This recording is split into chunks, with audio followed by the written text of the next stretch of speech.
কোরআন ও হাদিসের উপর আমল করা। কোরআন এবং হাদিস যা বলেছে তাই মেনে নিতে হবে। আর কোন ওলি বলেছে, কোন শায়েখ বলেছে, কোন মাজার পূজারি বলেছে, কোন ভণ্ড বলেছে, এগুলো দেখার কোনো দরকার নাই। কোরআন যা বলছে, রসুল যা বলছে তা মেনে নিতে হবে। কেননা আল্লাহ রসুল সাল্লাল্লাহু আলাইহি ওয়াসাল্লাম যখন দুনিয়া থেকে বিদায় হয়ে যাবেন, বিদায় হওয়ার আগে শেষ হজ, যেটা রাসূল সাল্লাল্লাহু আলাইহি ওয়াসাল্লামের জীবনের শেষ হজ, ওই হজের ভাষণে তিনি বলেছিলেন যে তোমরা দুইটা জিনিস আঁকড়ে ধরবা, একটা হচ্ছে কোরআন আর একটা হচ্ছে সুন্নাহ, তাহলে তোমরা আর কখনো পথভ্রষ্ট হবে না। সুবহানাল্লাহ বলেন। তাহলে আমাদের জীবনে পরকালীন শান্তির জন্য, দুনিয়াবি কল্যাণের জন্য এবং মুক্তির জন্য আমরা কোরআন এবং সুন্নাহকে আমাদের জীবনে সর্বোচ্চ প্রায়োরিটি দেব ইনশাআল্লাহ। আল্লাহ তৌফিক দান করুন, বলি আমিন। রাসূল করিম সাল্লাল্লাহু আলাইহি ওয়াসাল্লাম দুনিয়াতে কোন তারিখ এসেছিলেন পৃথিবীতে, এ বিষয়ে মতানৈক্য ছিল। এই মতানৈক্য নিয়ে আমরা আলোচনা করছিলাম। রাসূল সাল্লাল্লাহু আলাইহি ওয়াসাল্লাম দুনিয়াতে আসার একটা তারিখ আমরা পাই, একটি প্রসিদ্ধ কিতাব, গোটা পৃথিবীতে একটা পরিচিত কিতাব, আল বিদায়া ওয়ান নিহায়া কিতাবে ইবনে কাসির রাহমাতুল্লাহ আলাইহি তিনি তিনার হাওয়ালা মতে লিখেছেন। এই লেখার উপর, এই তারিখগুলো লেখার উপর অনেক দলিল আদিল্লা রয়েছে। রাসূল সাল্লাল্লাহু আলাইহি ওয়াসাল্লাম দুনিয়াতে এসেছেন একটা তারিখ পাওয়া যায় রবিউল আওয়ালের 2 তারিখ। এরপরে আরো একটা তারিখ পাওয়া যায় রবিউল আওয়াল মাসের 8 তারিখ। কয়টা হলো? 2টা। আরো একটা তারিখ পাওয়া যায় রবিউল আওয়াল মাসের 12 তারিখ।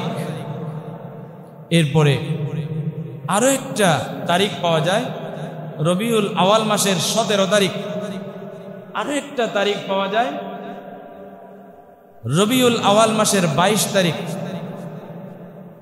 এরপরে আবার কেউ কেউ বলেছেন আল্লাহ রসুল সফর মাসে দুনিয়াতে এসেছেন, আবার কেউ বলছেন রবিউল আওয়াল মাসে আল্লাহ রসুল দুনিয়াতে এসেছেন, আবার কেউ বলেছেন রসুল সাল্লাল্লাহু আলাইহি ওয়াসাল্লাম মুহররম মাসে এসেছেন, আবার কেউ কেউ বলছেন রসুল সাল্লাল্লাহু আলাইহি ওয়াসাল্লাম রজব মাসে এসেছেন, আবার কেউ কেউ বলছেন রাসূলুল্লাহ সাল্লাল্লাহু আলাইহি ওয়াসাল্লাম রমাদান মাসে এসেছেন। জোরে বলেন না সুবহানাল্লাহ। এবার একটু চিন্তা করে দেখেন কোন মত রেখে কোনটা গ্রহণ করবেন। এজন্য মিলাদুন নবী পালন করার বিষয় নয়, মানার বিষয়। কিসের বিষয়? মানার বিষয় এবং আমল করার বিষয়। রাসূল সাল্লাল্লাহু আলাইহি ওয়াসাল্লাম মিলাদ উপলক্ষে সোমবারে রোজা রাখতেন। এটা আমাদের প্রত্যেক সপ্তাহের সোমবারে রোজা রাখা এটা আমলের বিষয়। সুবহানাল্লাহ বলেন না। রাসূল সাল্লাল্লাহু আলাইহি ওয়াসাল্লাম দুনিয়াতে এসেছেন সোমবারে, এজন্য রাসূল সাল্লাল্লাহু আলাইহি ওয়াসাল্লাম মিলাদ পালন করেছেন সোমবারের রোজা রেখে। তাহলে এটা আমলের বিষয়। রাসূল সাল্লাল্লাহু আলাইহি ওয়াসাল্লাম যেভাবে আমল করেছেন সেভাবে। সুবহানাল্লাহ বলেন। এই হাদিসগুলো, এই বিষয়গুলো আমি আগে বলেছি, তারপরে একটু ধারণা দিচ্ছি আর আগের আলোচনার সাথে আলোচনাগুলো মিলাবার জন্য। একটু আসেন এবার আমরা একটু বোঝার চেষ্টা করি। একটা মানুষ দোকান খুলতেছে। কি খুলতেছে? দোকান। বলে যে একটু হুজুর নিয়ে আসেন, মিলাদ করেন। এই মানুষটা মিলাদ শব্দের অর্থটাই বুঝে নাই। আপনি দোকান খুলছেন, মিলাদ করবেন, মিলাদ মানে কি? আগে মিলাদ শব্দের অর্থ তো বুঝতে হবে। মিলাদ শব্দের অর্থ হলো জন্ম। বলেন কি? জন্ম। আর মিলাদুন নবী মানে রাসূল সাল্লাল্লাহু আলাইহি ওয়াসাল্লামের জন্ম। বলেন তো মিলাদুন নবী সাল্লাল্লাহু আলাইহি ওয়াসাল্লাম অর্থ কি? রাসূল সাল্লাল্লাহু আলাইহি ওয়াসাল্লামের জন্ম। আচ্ছা, ঘর উদ্বোধন করার সময়, দোকান উদ্বোধন করার সময়, কোন একটা প্রতিষ্ঠান উদ্বোধন করার সময় যদি বলেন একটু মিলাদ দেন, কি বুঝাইছেন? এগুলো থেকে আমাদের ফিরে আসতে হবে। এই মিলাদ মানে কি বুঝাইছেন? এই মিলাদ দিয়ে আবার আরো একটা পরিভাষা আছে আমাদের দেশে। আরেকটা পরিভাষা হচ্ছে আমাদের দেশে চালু হয়েছে, এটা দুরূদ শরীফ পড়তে পড়তে ওয়াস্তাওয়াল্লাদ হো গই খায়রুল আনাম ওয়াসতে তাজিম কে লিয়ে কিয়াম ইয়া নবী সালাম আলাইকা ইয়া রাসূল সালাম আলাইকা ইয়া হাবিব সালাম আলাইকা সালাওয়াতুল্লাহ আলাইকা। এগুলো দরুদ নয়, এগুলো হচ্ছে নাত হামদ। এগুলো সালাতু সালাম বানানো। এটা কিসের বানানো? ইয়া নবী সালাম আলাইকা এবং সালাতুনিয়া, এগুলো আল্লাহর নবী দুনিয়া থেকে বিদায় হওয়ার প্রায় 600 বছর পরে আসছে।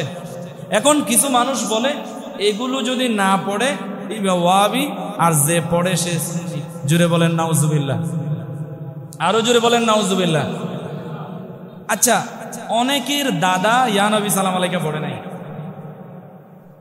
অনেকের মা সালাতুনিয়া পড়ে নাই, যে তারা কি নবী বিদ্বেষী? না।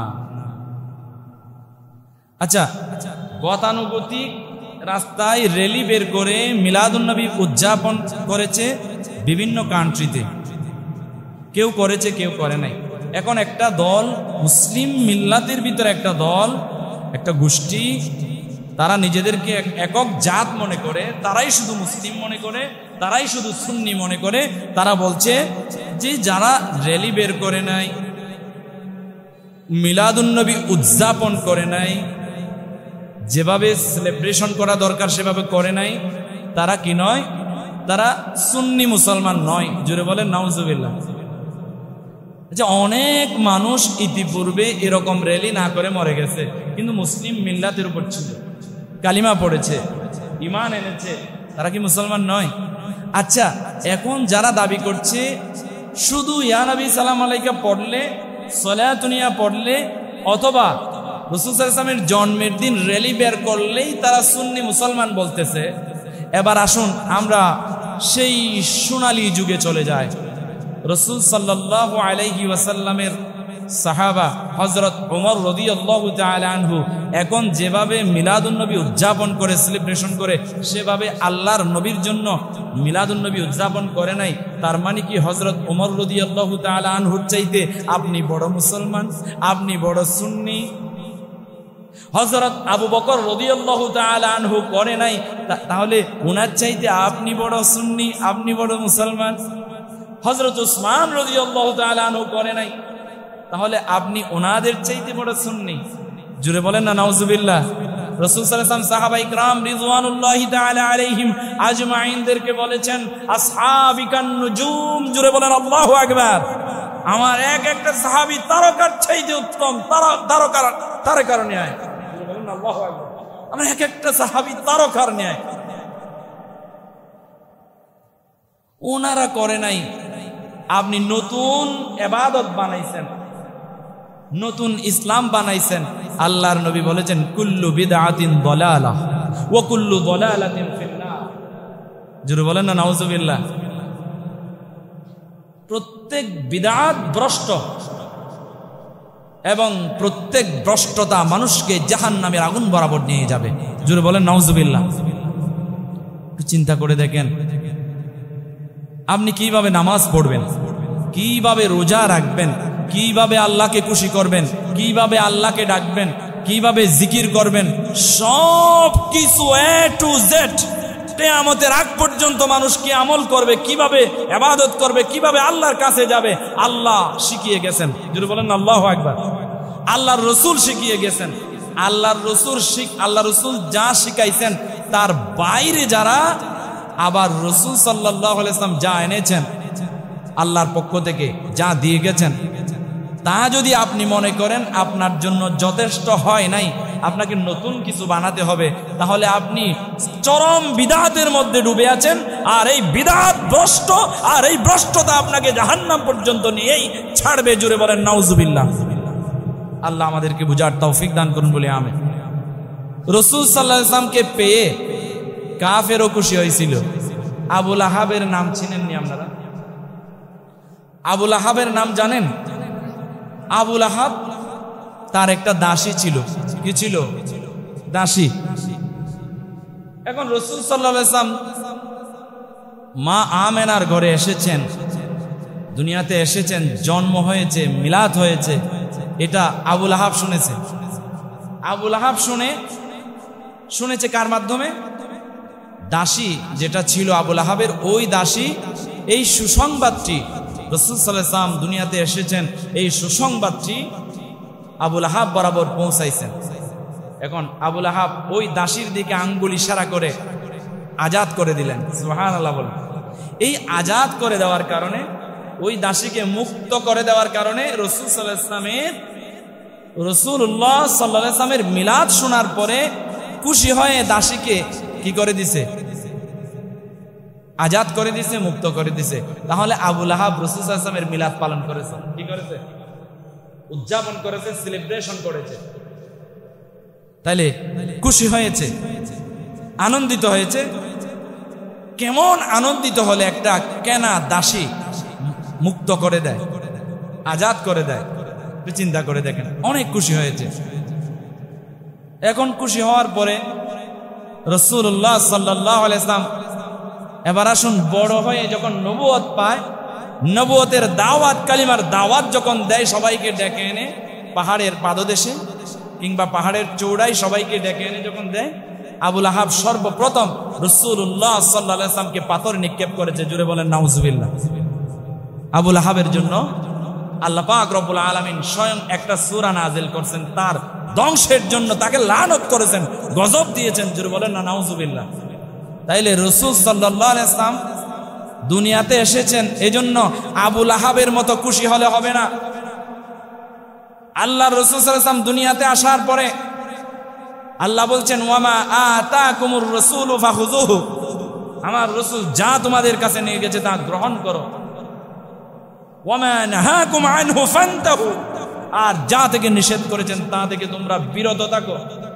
এখন আল্লাহ রাসূল যা এনেছেন তা আপনি গ্রহণ না করে, তা আপনার পছন্দ হয় নাই, তা আপনার যথেষ্ট হয় নাই, আরো কিছু লাগবে, আরো কিছু ইসলামের মধ্যে নতুন আবিষ্কার করলেন, আপনি বিদআত করছেন।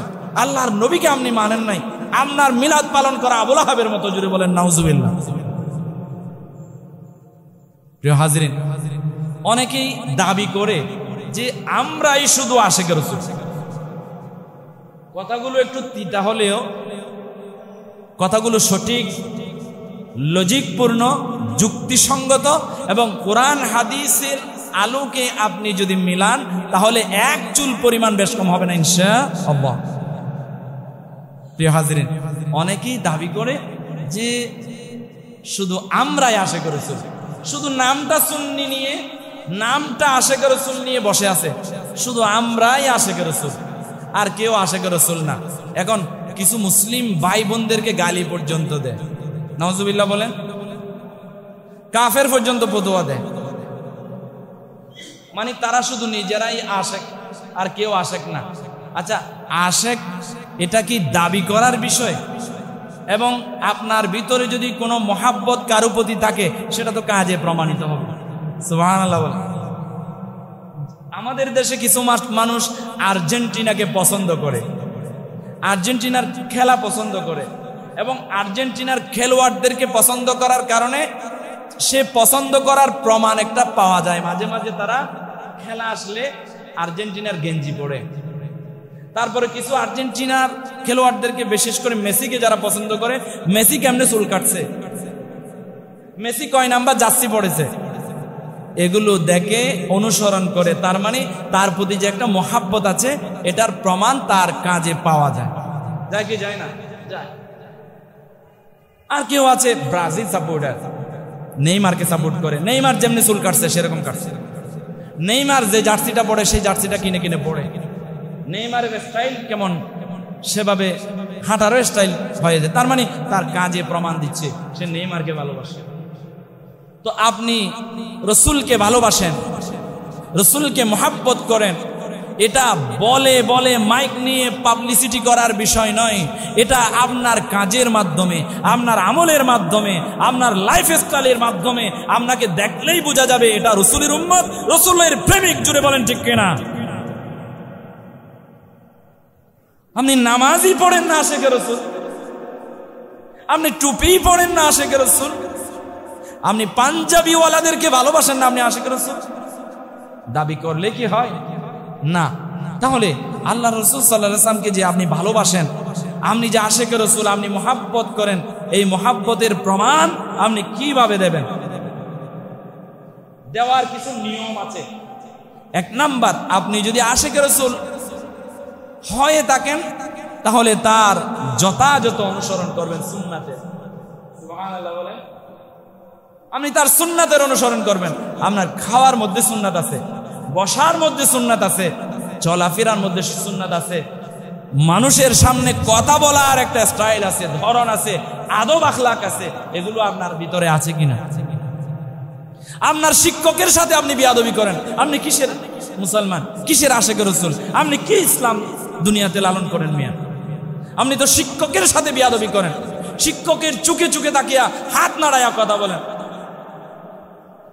এ ধরনের মানুষ যারা, তারা যেই দলেরই হোক না কেন, ওই দল তাকে ইসলাম শিক্ষা দিতে পারে নাই, ওই দল রাসূলের মুহাব্বত তাকে শিক্ষা দিতে পারে নাই, ওই দল তাকে বেয়াদবি উপহার দিয়েছে। জোরে বলেন ঠিক কিনা?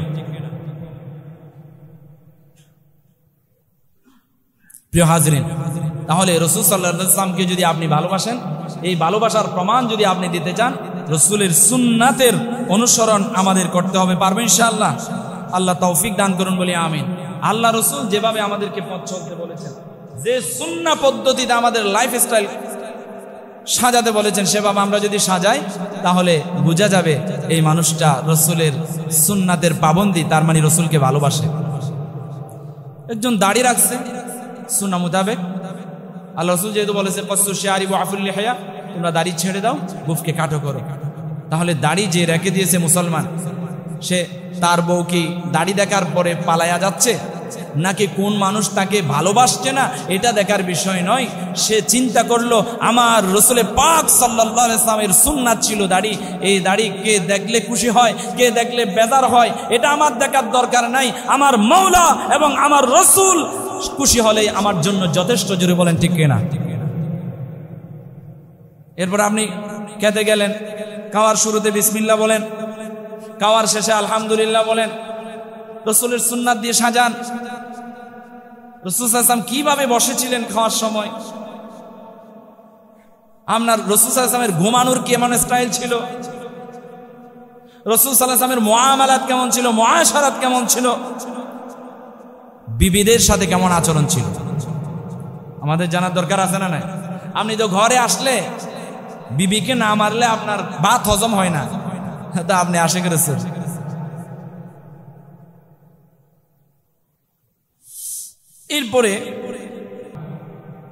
এরপরে ব্যক্তিগত জীবনে তার আদর্শের প্রতিফলন ঘটাতে হবে। আপনার ব্যক্তি জীবনে রাসূল সাল্লাল্লাহু আলাইহি ওয়াসাল্লামের আদর্শ কেমন ছিল, এটার প্রতিফলন আপনার মাধ্যমে হতে হবে। রাসূল সাল্লাল্লাহু আলাইহি ওয়াসাল্লামকে আগে কেউ সালাম দিতে পারে নাই, আপনাকেও চেষ্টা করতে হবে সর্বপ্রথম আপনিই সালাম দেবেন।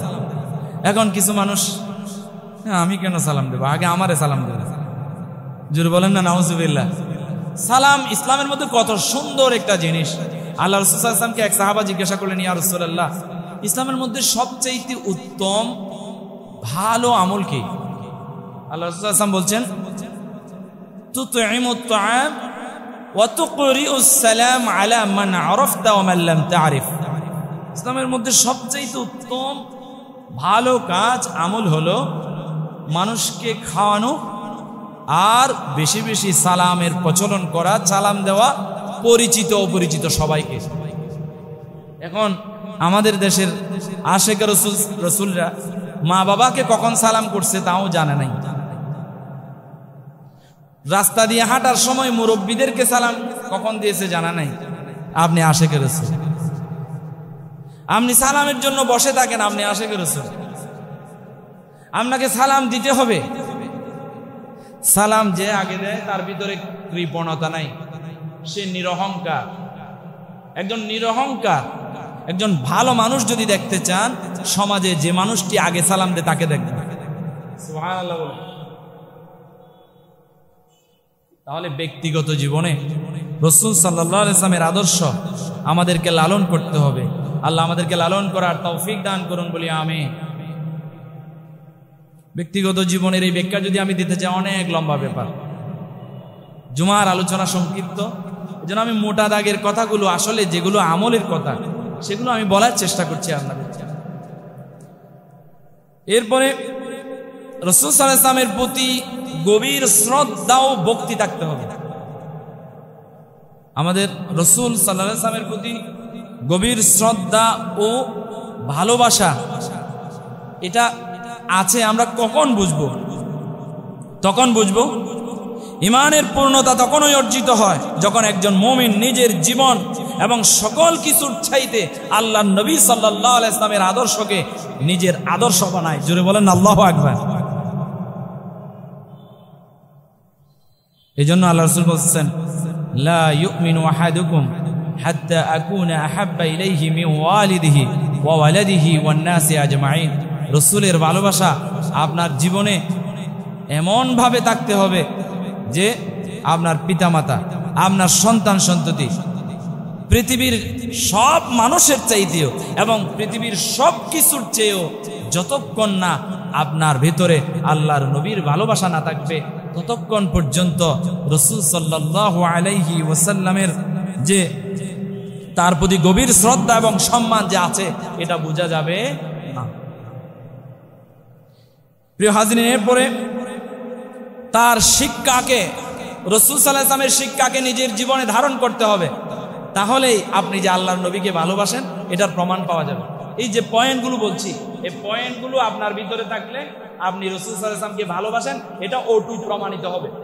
আর যদি আপনি দাবি করেন আমি আশিক রাসূল, আমার চাইতে বেশি রাসূলকে কেউ ভালোবাসে না, কিন্তু রাসূলের কোনো সুন্নাত নাই, এই পয়েন্ট, যে পয়েন্ট নিয়ে আমি কথাগুলো বলতেছি, এগুলো কিছুই আপনার ভিতরে নাই, তাহলে আপনি এমনে ওই যে কালি কলসি বাজে বেশি, আপনি বাঁচতেছেন, ভেতরে কিছুই নাই। জোরে বলেন ঠিক কিনা? প্রিয় হাজরিন, কষ্ট লাগতে পারে। আমরা আশিক রাসূল দাবি করি, আল্লাহ রাসূল দুনিয়াতে এসেছেন, এর চাইতে বেশি আমরা, আমাদের চাইতে বেশি আর কেউ খুশি হতে পারে না। রাসূল সাল্লাল্লাহু আলাইহি ওয়াসাল্লাম দুনিয়াতে এসেছেন, খুশি হয়েছি বলে টুপি পরি, খুশি হয়েছি বলে দাড়ি রেখেছি, খুশি হয়েছি বলে রাসূল সাল্লাল্লাহু আলাইহি ওয়াসাল্লাম যেভাবে নামাজ শিখিয়ে গেছেন নামাজ পড়ি, খুশি হয়েছি বলেই রাসূল সাল্লাল্লাহু আলাইহি ওয়াসাল্লামের কাছে যে কোরআন আল্লাহ সুবহানাহু ওয়া তাআলা সুদীর্ঘ 23 বছর ধরে নাজিল করেছেন, এই কোরআনের হাফেজ হয়েছি, এই কোরআন পড়ি নিয়মিত, এই কোরআন নিয়ে আমল করি নিয়মিত। আর আপনি বলছেন নিজে শুধু আপনি আশিক রাসূল, আর কেউ আশিক রাসূল। এই যে আপনি কালি কলসি বাঁচতেছেন বেশি, তাহলে আপনার ভিতরে এই আমলগুলো থাকা লাগবে। যদি না থাকে, আপনি যে রাসূলকে ভালোবাসেন এটার প্রমাণ নাই। প্রিয় হাজরিন, আমরা কি তার শিক্ষাকে, রাসূলের শিক্ষাকে কি ধারণ করেছি? করি নাই তো। আমাদের অধিকাংশ সন্তান সন্ততি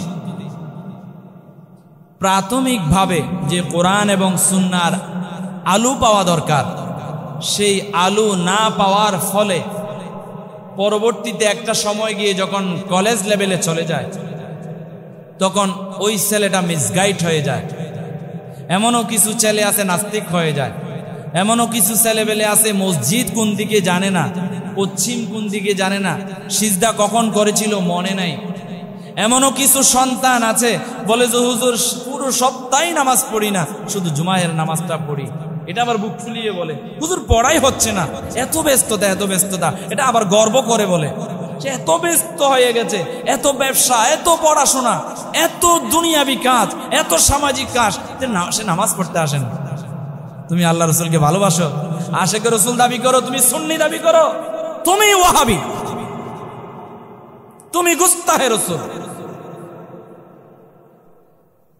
তোমার ভিতরে রাসূলের শিক্ষা নাই, রাসূলের আদর্শ নাই, রাসূলের সম্মান নাই, রাসূলের মর্যাদা নাই। মুখে বললে হয় না, প্রমাণ করে দেখাতে হবে। তোমার ভিতরে অন্ততপক্ষে কোরআনুল করিমটা সহি শুদ্ধভাবে, কোরআন আল্লাহর রসুলের কাছে, আমি আল্লাহর রসুলকে ভালোবাসি, আহারে আল্লাহর রসুলের কাছে সুদীর্ঘ 23 বছরে একটা কোরআন নাজিল হয়েছে, আমি শুধু ছোট্টবেলায় 1 বছর 2 বছর কোরআন পড়লাম, শেষ, আর পড়তে হবে না।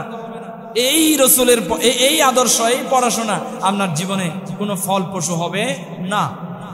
আপনার জীবন যতদিন থাকবে ততদিন আপনাকে কোরআন নিয়ে গবেষণা করতে হবে, কোরআন পড়তে হবে, কোরআন মানতে হবে, কোরআন নিয়ে নিজের ব্যক্তি জীবন, পারিবারিক জীবন, সামাজিক জীবন এবং রাষ্ট্রীয় জীবন পর্যন্ত সাজানোর জন্য প্রচেষ্টা থাকতে হবে।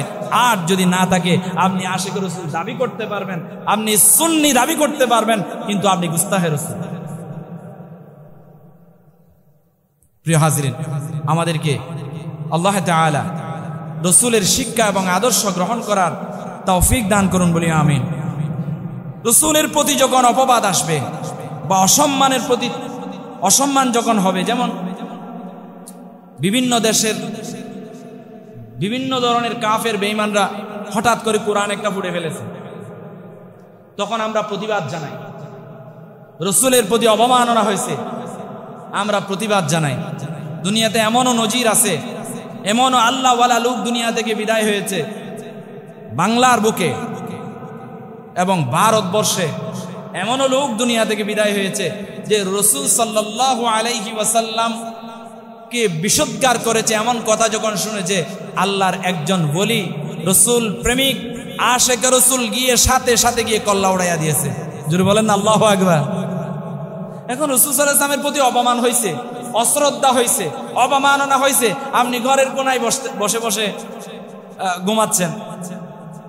আর 12ই রবিউল আউয়াল আসলে বছরে একবার আশিক রাসূল বইলা এমনি র্যালি বের করেছেন, ওদিকে কোরআন পুড়াই ফেলছে, আল্লাহর নবীর প্রতি অসম্মান অশ্রদ্ধা হয়েছে, আপনি একটা মুখে বিবৃতি দিতে পারেন নাই, আপনি এত পত্রিকায় লেখালেখি করেন, একটা কলাম আপনি তাদের বিরুদ্ধে লিখতে পারেন নাই আল্লাহ রসুলের পক্ষে, আপনি অনলাইনে এত পোস্ট করেন, রাসূল সাল্লাল্লাহু আলাইহি ওয়াসাল্লামের পক্ষে গিয়ে একটা পোস্ট করতে পারেন নাই। মানে ব্যাংকে খাটোও বলবো না, সাপকে লম্বাও বলবো না, মোটামুটি আমি ভালো থাকলেই হলো, এটা তো মানুষের পর্যায়ে পড়ে না। আপনি সুন্নি হবেন কখন? মুসলমান হবেন কখন? আল্লাহ আমাদের প্রকৃত মুসলমান হওয়ার তৌফিক দান করুন বলি আমিন। প্রিয় হাজিরিন, সময় কম, ধারাবাহিক আলোচনাগুলো চলতে থাকবে এভাবে। আল্লাহ সুবহানাহু ওয়া তাআলা আমাদের সবাইকে কোরআন এবং সুন্নাহর আলোকে রাসূল সাল্লাল্লাহু আলাইহি ওয়াসাল্লাম যে পথ আমাদেরকে দেখিয়ে গিয়েছেন, রাসূল সাল্লাল্লাহু আলাইহি ওয়াসাল্লামের আদর্শ বাস্তবায়ন করে কোরআন এবং সুন্নাহর আলোকে ইসলাম পছন্দ করছে, এজন্য ইসলামিক দলগুলোকে প্রায়োরিটি দিতে শুরু করেছে। বলেন আলহামদুলিল্লাহ। আমরা চাই এই বাংলার বুকে কোরআনের হুকুমত কায়েম হয়ে যাক, আর কোরআনের হুকুম যখন কায়েম হয়ে যাবে, চোর থাকবে না, ডাকাত থাকবে না, ছাঁদাবাজ থাকবে না, রেপকারী থাকবে না, ধর্ষক থাকবে না, যদি থাকে তাদের কল্লা যাবে। জোরে বলেন ঠিক কিনা? আল্লাহ আমাদের বুঝার এবং আমল করার তৌফিক দান করুন বলি আমিন। আমাদের